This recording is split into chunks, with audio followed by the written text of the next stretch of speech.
안녕 여러분, 미네코입니다. 제가 미리 공지드렸던 것처럼 이번 달부터 제가 새로운 영상 컨텐츠를 찍어보려고 하는데요. 이름하여 이달의 날 생각입니다.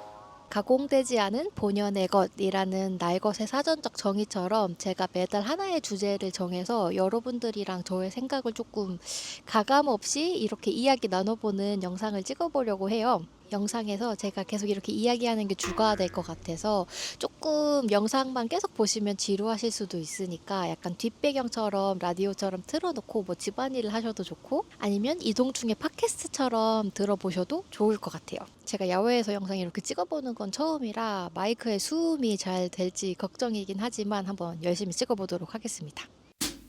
제가 미리 인스타그램이랑 유튜브로 여러분들에게 해외에서 왜 살아보고 싶은지, 그리고 지금 해외에서 혹시 살고 계신 분들은 어쩌다가 지금 살고 계신 그 나라에서의 삶을 선택하게 되었는지에 대해서 여쭤봤었어요. 사실 아무한테도 연락 안 올까봐 진짜 걱정을 많이 했는데 생각보다 정말 정말 정말 많은 분들이 저한테 이메일도 주시고 메시지도 주셔서 저 진짜 진심으로 감동받았습니다. 그리고 생각보다 제 영상 봐주시는 분들이 너무 글로벌 하시더라고요. 지금 제가 생각나는 것만 하더라도 영국, 호주, 일본, 한국, 독일, 네덜란드 뭐 등등등 엄청나게 세계 곳곳에서 저한테 이렇게 연락을 주셔서 저 진짜 깜짝 놀라고 또 되게 감동받았습니다. 제가 여러분들 사연 미리 받고 의견을 받아서 영상 찍기 위해서 조금 정리를 하다 보니까 몇 가지로 카테고리가 딱 이유가 좀 나뉘더라고요. 문화적 경험 확대, 새로운 곳에 대한 호기심, 자유에 대한 갈망, 그리고 경력 발전의 기회, 약간 더 나은 워크라이프 밸런스를 맞추고 싶은 그런 마음, 그리고 개인적인 성장, 약간 자립심과 독립심이 키워질 수밖에 없잖아요. 외국 생활하다 보면 혼자서 지내는 시간이 많아지니까.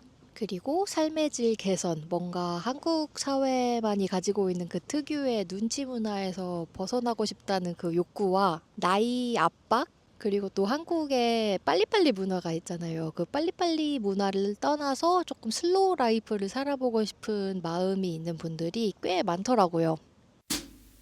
우선 본격적인 이야기에 앞서서 저를 모르시는 분들을 위해서 저에 대해서 짧게 설명을 하자면 저는 클래식 타악기를 전공한 타악기 연주자이고요. 지금 독일 베를린에서 살고 있고 독일에 2016년에 와서 총 9년째, 만으로 8년째 독일 베를린에서 살고 있습니다. 제가 독일 베를린에 오게 된 계기는 사실 석사 공부를 하기 위해서였어요. 2016년 한국 서울에서 제 학사 과정을 마친 이후에 뭔가 저의 배움에 대한 목마름이 있어서 외국에 나가서 공부를 해야겠다는 생각이 있었어요. 그래서 사실은 저는 미국으로 유학을 가고 싶었었는데 미국 학비가 워낙 비싸다는 이야기를 많이 들어서 그 꿈은 조금 일찌감치 접게 되었고 차선책으로 어디로 유학을 가면 좋을까, 어디로 가면 음악적으로 내가 성장을 할 수 있을까 조금 찾아보니까 독일이 학비가 굉장히 저렴하고 클래식 음악 강국이잖아요, 독일이. 그래서 아, 내가 독일로 가면 조금 음악적으로 많이 배우고 성장할 수 있겠다라고 해서 독일에 처음 오게 되었고 그게 제 외국 생활, 타지 생활의 시작이었습니다. 사실 저는 독일이라는 나라에 오기 전에는 독일에 관심이 전혀 없었어요. 독일이 뭘로 유명한지, 뭐가 맛있는지, 어떤 문화를 가지고 있는지에 대해서 전혀 몰랐고, 특별히 큰 매력을 사실 못 느꼈었거든요. 그래서 제가 독일에서 이렇게 오래 살게 될 거라고 생각을 정말 해본 적이 없어요. 상상도 해본 적 없는 나라였고, 오죽하면 2016년에 제가 유학 나올 당시의 목표가 빨리 2년, 3년 안에 제 석사과정 공부를 마치고 한국으로 돌아가서 열심히 일하고 싶다, 자리 잡고 싶다, 이었거든요. 그런 생각으로 독일에 왔던 제가 어쩌다가 여기 이곳에서의 삶을 선택하고 이렇게 오래 여기에서 지내고 있는지 이제부터 조금씩 이야기해 보려고 합니다. 독일에서 조금 오래 살아봐도 괜찮겠다라는 생각을 하기 시작한 거는 제가 독일 생활을 시작한 지 한 1년, 2년 정도가 지난 후부터였어요. 제가 베를린을 좋아하는 이유는 여러 가지가 있는데요. 우선 문화, 인종이 다양하다는 거, 그리고 베를린만이 가지고 있는 약간 서브컬처? 그런 다양한 가치들을 수용하는 포용성을 가지고 있는 참 장점이 많은 도시이지만 그 중에서도 제가 독일을 딱 선택을 하게 된 이유는 크게 꼽자면 딱 두 가지 정도가 되더라고요. 우선 첫 번째는 독일 베를린이라는 이 도시가 온전한 나로 나를 존재할 수 있게 해주어서입니다. 한국에서 저는 남들 눈치를 조금 많이 보는 사람이었어요. 어렸을 때부터 조금 그런 성향이 있었던 것 같은데 뭔가 누군가의 가족으로서, 누군가의 친구로서, 누군가의 파트너로서, 한 사람의 사회 구성원으로서 약간 저의 역할을 중요하게 생각하고 나의 가치보다 항상 타인을 나의 우선순위에 두는 거가 조금 익숙했던 사람이었거든요. 그러다 보니까 남들 주위 눈치도 조금 많이 보게 되고 앞서 말씀드렸다시피 제가 한 번도 이전에는 해외 생활을 해본 적이 없었어요. 그래서 독일에 와서 살면서 완전한 이방인이 되는 경험을 난생 처음으로 해봤던 거거든요. 언어도 문화도 모든 것이 다른 환경에서 약간 완전하게 이방인이 된다는 그 경험이 저에게 조금은 해방감을 느끼게 해줬던 것 같아요. 사실 지금 돌아보면 저의 첫 독일 생활 1년, 2년 정도는 정말 많이 외롭고 힘든 시간이었어요. 가족들, 친구들이 다 한국에 있으니까 뭐 그 사람들이랑 떨어져서 지내는 게 너무 마음적으로 힘들기도 했고 독일어는 또 배우기가 왜 그렇게 어려운지 저 언어가 뭐 해도 느는 것 같지도 않고 말이 안 되니까 친구 사귀기도 또 어렵고 제가 또 워낙 성격이 대문자 아이이기도 하고요. 물리적으로 한국에서도 멀리 떨어져 있고 그렇다고 제가 독일에 몸은 있지만 문화적으로 이 사회에 완전히 흡수되지도 못하고 정말 어중이 떠중이 같이 그 중간 지점 어디에선가 존재했던 그 시기가 있었거든요. 되게 어중이 떠중이 같이 중간에서 조금 많이 외롭긴 했지만 어떻게 보면은 제가 한국 사회의 눈치를 볼 필요도 없어지고 또 독일 사회의 눈치를 볼 필요도 없게 된 거예요. 어떻게 보면 눈치를 볼 대상이 없어진 거죠. 그리고 독일 생활 특히 초창기에는 저 혼자 보내는 시간이 정말 많았어요. 정말 고독하고 외로운 시간이긴 했지만 그 시간을 통해서 저는 저라는 사람에 대해서 정말 자세히 잘 알게 된 것 같거든요. 그 누구랑 시간을 보내는 게 아니라 나 자신과만 시간을 보내다 보니까 나라는 사람에 대해서 조금 더 집중하게 되고 내가 뭘 할 때 내가 행복한지, 내가 뭘 할 때 슬퍼지는지, 내가 어떤 취향의 책을 좋아하는지 이런 거에 대해서 굉장히 집중적으로 탐구해 볼 수 있는 시간이었던 것 같아요.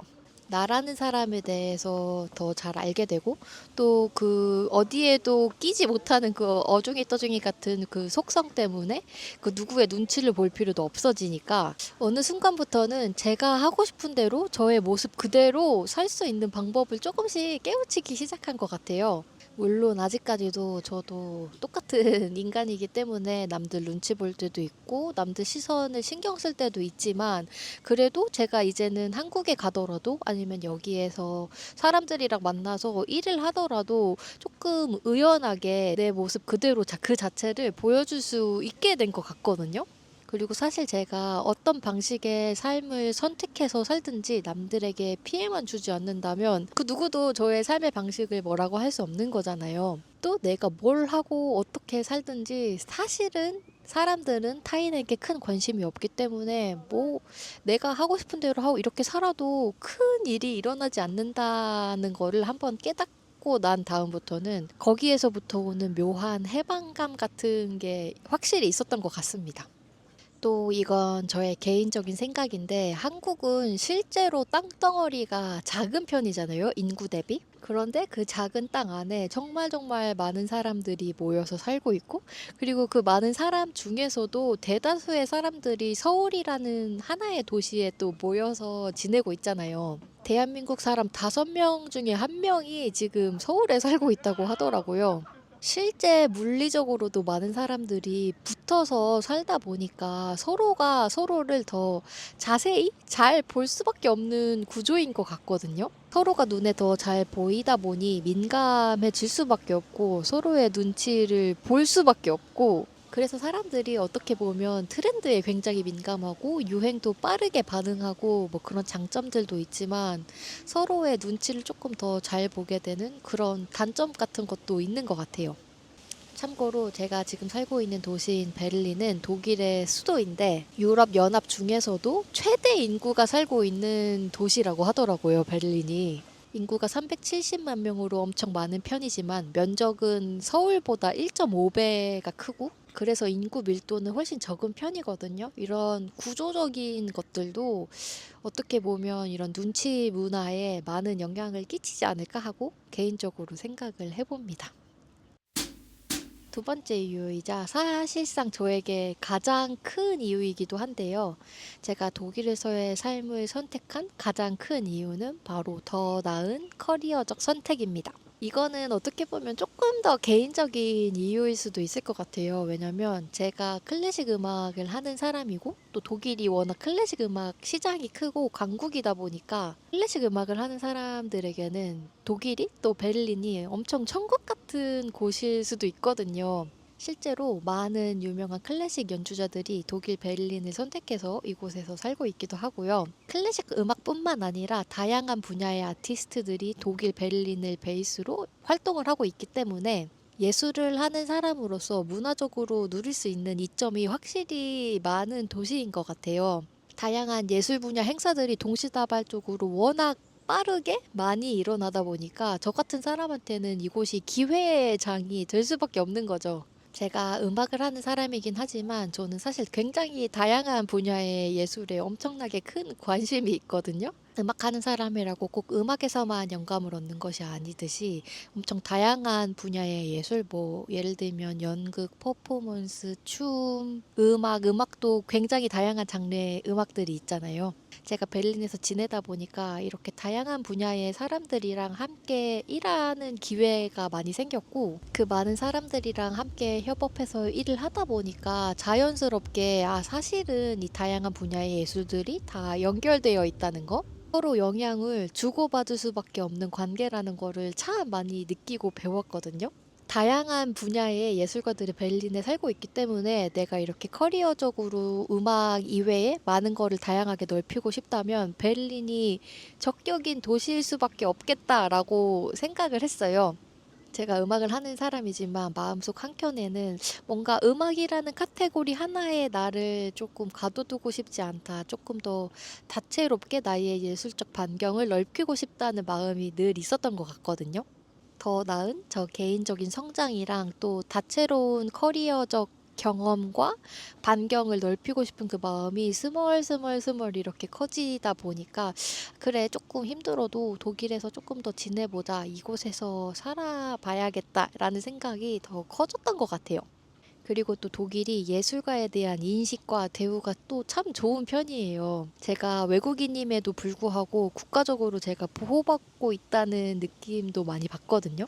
예를 들면 독일의 카에스카라고 이렇게 프리랜서 예술가들, 저 같은 프리랜서 예술을 하는 사람들을 위해서 공보험이랑 연금보험을 정부에서 함께 부담해서 지원을 해주는 프로그램이 있거든요. 저도 그 혜택을 정말 잘 누리고 있고 또 카에스카는 저 같은 음악하는 사람뿐만 아니라 뭐 글을 쓰는 저널리스트라던가 아니면 댄서가 될 수도 있고 엄청나게 다양한 분야의 아티스트들을 이렇게 지원을 해주거든요. 여러분 혹시 그 소식 아셨나요? 올해 서울 장애인 인권 영화제가 서울시가 예산을 끊어버리는 바람에 시민들의 지원금, 후원금으로만 이루어졌다는 사실 혹시 아시나요? 꼭 이런 영화제뿐 아니라 책 관련 행사, 음악 관련 행사들도 예산 삭감 때문에 규모가 대폭 작아지거나 사라지고 있다고 하더라고요. 이번 정부가 이런 아무래도 제가 예술 분야에 몸담고 있는 사람이다 보니까 이런 소식을 들으면 자연스럽게 조금 민감하고 더 크게 받아들일 수밖에 없는 것 같아요. 속상하기도 하고 마음이 아프기도 하고. 제가 삶을 살면서 정말 제 삶에서 중요하게 생각하는 가치들이 몇 개가 있고 또 그중에서 정말 큰 비율을 차지하는 게 제가 사랑하는 음악, 제가 사랑하는 저의 일이거든요. 그런데 이런 소식을 들을 때면 과연 내가 한국에 돌아가서 내가 오롯이 예술가로서 정말 나라는 사람으로서 밥벌이를 하고 먹고 살 수 있을까라는 현실적인 고민과 생각을 자연스럽게 할 수밖에 없는 것 같아요. 물론 제가 외국인 노동자로서 독일에서 사는 거 정말 녹록지 않습니다, 여러분. 진짜 힘들고 이 힘든 이야기로만 영상을 만들어도 영상이 한 바가지가 될 만큼 진짜 힘들고 안 좋은 것들도 많지만 그래도 제가 이곳에서 석사 졸업도 하고 나름 9년 동안 피땀 눈물 흘리면서 정말 저희가 커리어적으로 많은 노력을 해서 이것저것 일을 쌓아왔기 때문에 한국에 가고 싶은 마음이 들고 한국행을 늘 고민하다가도 그래도 결국에 커리어적인 거를 생각하게 되면 그래도 여기에서 사는 게 아무리 고되고 힘들고 좀 뭐 같아도 내가 훨씬 더 많은 성장을 하고 있다고 느끼고 훨씬 더 많은 것들을 배우고 있고 커리어적으로도 다양해지고 있다고 생각을 하면 한국행을 늘 미루게 되더라고요. 그리고 이건 좀 웃긴 얘기인데 제가 독일에 처음 산지 한 1, 2년쯤 되었을 때 이제 2년 정도 살았으면 내가 그래도 좀 독일에 오래 살았고 이제 언어도 좀 배워가지고 얘네들이랑 말도 좀 통하는 것 같고 나 여기 이제 문화도 이제 잘 이해하는 것 같고 나 이제 독일에 좀 다 적응한 것 같아 라고 어떻게 보면 좀 오만한 생각을 했었을 때가 있었거든요. 내가 이제 이곳에 산지 좀 됐으니까 내가 이곳을 너무 잘 알고 있다고 착각을 해버린 거죠. 그런데 오히려 제가 이곳에 더 오래 살면 살수록 연차가 늘면 늘수록 제가 특히 요즘에 더 많이 하는 생각은 난 진짜 뼛속까지 한국인이구나. 오히려 어떤 점들은 여기에 오래오래 살수록 더 이해가 안 되고 이상하다고 느껴지는 것들도 많거든요. 사실 세상 모든 것에는 다 장단점이 있잖아요. 아까 제가 방금 말씀드린 것처럼 제가 이 독일이란 나라의 문화의 일부분을 봤다고 해서 모든 것을 다 안다고 착각해버리는 게 진짜 바보 같고 위험한 것처럼 그건 꼭 타지 생활, 외국 생활뿐만 아니라 한국에서의 삶도 마찬가지라고 저는 생각하거든요. 최근 몇 년간 제가 탈한국이라는 단어를 참 많이 듣게 된 것 같아요. 여러분들도 들어보셨겠죠? 탈한국? 저는 사실 그 단어를 진짜 안 좋아하는데 내가 어떤 거를 너무 잘 알고 있다고 단정 지어버리는 게 바보 같고 위험한 것이듯 어떤 구조적인 것에서 일부분이 잘못되고 틀렸다고 하더라도 그 일부분을 확대 해석해가지고 이거는 진짜 글러 먹어서 이거는 이래서 안 돼라고 생각하는 그런 흑백 논리도 참 위험한 것 같아요. 사실 저는 독일 생활이 길어질수록 오히려 한국이 얼마나 살기 편하고 좋은 나라인가에 대해서도 많이 생각을 하게 되거든요. 한국에서 9년째 이제 멀리 떨어져서 살다 보니까 오히려 어떻게 보면 조금 객관적인 눈으로 한국 사회를 바라볼 수도 있게 된 것 같아요. 우리나라 한국만이 가지고 있는 고유한 문화와 그런 특수성들이 있고 또 제가 가끔 한국에 가면 서울이 이렇게 거대하고 아름다운 도시였나라는 생각도 하고 또 제가 제주도 사람인데 제 고향 제주도에 가면 제주도가 이렇게 아름답고 살기 좋은 곳이었구나라고 새삼 깨닫기도 하고 그러거든요. 사실 저는 한국에서 커리어적 기회만 잘 주어진다면 제가 한국에 돌아가지 않을 이유가 없다고 생각을 하거든요. 제가 사랑하는 가족들, 친구들이 또 한국에서 살고 있기도 하고 이게 어떻게 보면 꼭 한국뿐 아니라 뭐 독일이 될 수도 있고 전 세계 어느 나라에서도 좀 구조적으로 일부분 잘못되고 이상한 부분이 있을 수가 있는데 그것이 잘못됐다고 내가 그곳을 떠나서 다른 곳에서의 삶을 선택한다면 처음 몇 년간은 분명히 자유롭다고 느낄 수도 있을 것 같아요. 왜냐면 어디든지 처음 가고 나면은 새로운 것들이 더 눈에 잘 보이고 좋은 점들이 눈에 먼저 보이기 마련이잖아요. 하지만 앞서 말씀드렸다시피 이 세계 어딜 가든지 완벽한 유토피아는 존재하지 않기 때문에 내가 얻는 이점이 느끼는 장점이 있다면 분명 그것에 대한 대가로 단점도 안 좋은 점도 존재한다는 그런 거? 이야기하면서 점점 더 느끼는 건데 내가 어디에서 사느냐? 정말 중요한 문제죠. 왜냐면 내가 태어나는 곳은 내가 선택을 할 수 없잖아요. 내가 태어남을 당했고 태어나 봤더니 나는 한국인이었고 나의 국적은 한국인 거고 그런 거잖아요. 그래서 추후에 나의 자율적 선택으로 내가 어디에서 살고 싶은지 선택을 하고 그 삶을 영위하는 건 정말 중요한 문제이지만 그치만 사실 어디에서 사느냐보다 내가 어떤 생각을 가지고 어떤 마음가짐으로 사느냐가 사실 더 중요할 수도 있겠다라는 생각을 이번에 영상 준비하면서 그리고 이렇게 또 얘기 나누면서 더 많이 하게 되는 것 같습니다. 오늘 이렇게 처음으로 이달의 날 생각, 타지 생활에 대해서 여러분들이랑 이야기 나눠봤는데 어떻게 재밌게 보셨는지 모르겠어요. 이런 방식의 영상은 또 특히 야외에 나가서 찍는 거는 처음이어가지고 저한테도 엄청 새로운 도전이었는데 부디 재밌게 봐주셨기를 바랍니다. 재밌게 보셨으면 주변 친구들에게도 소문 많이 많이 내주세요. 또 여러분들이 타지 생활에 어떤 생각을 가지고 계신지도 저 너무너무 궁금하니까 댓글로 여러분들 의견, 생각 많이 많이 남겨주세요. 어떤 생각하고 계신지 궁금합니다. 다음 영상 주제로 어떤 이야기 나누면 좋을지 의견 남겨주시면 제가 열심히 읽어보고 적극 반영해서 영상 만들어 보도록 하겠습니다. 오늘 이렇게 긴 영상 끝까지 봐주셔서 너무너무 감사하고요. 저는 그럼 다음 영상에서 뵙겠습니다. 안녕!